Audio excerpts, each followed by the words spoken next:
Your act of terrorism resulted in the murder of 51 people and the serious wounding of 40 more. You committed mass murder. You slaughtered unarmed and defenceless people. You maimed, wounded and crippled many others. Your victims include the young and the old, men, women and children. Your actions were inhuman. You deliberately killed a 3-year-old infant by shooting him in the head as he clung to the leg of his father.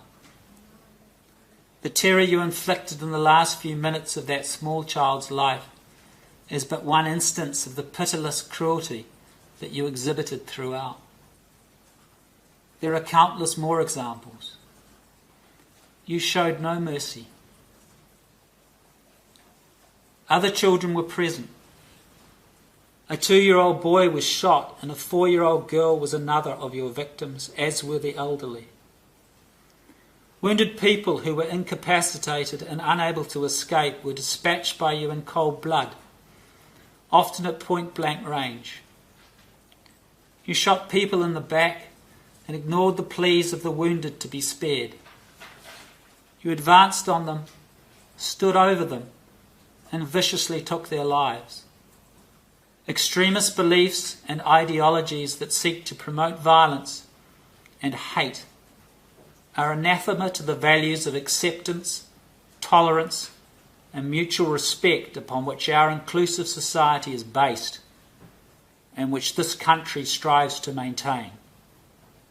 Your crimes were met by an unprecedented public outpouring of love and support for the people you targeted and the wider Muslim community. Your design was to divide, but the public's response was to stand with the people of their community, with their fellow New Zealanders, to demonstrate their unqualified repudiation of your hateful agenda.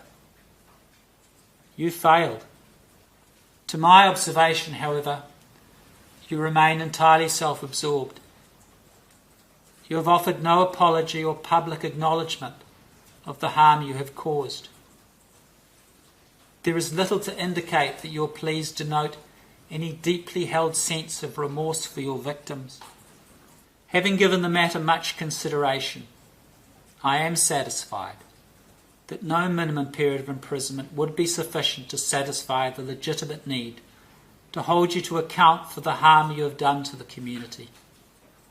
Nor do I consider that any minimum term of imprisonment would be sufficient to denounce your crimes.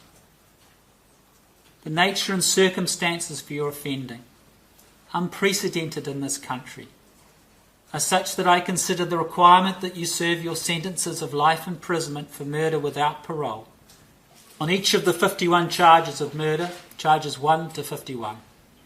You are sentenced to life imprisonment. I order that you serve the sentences without parole.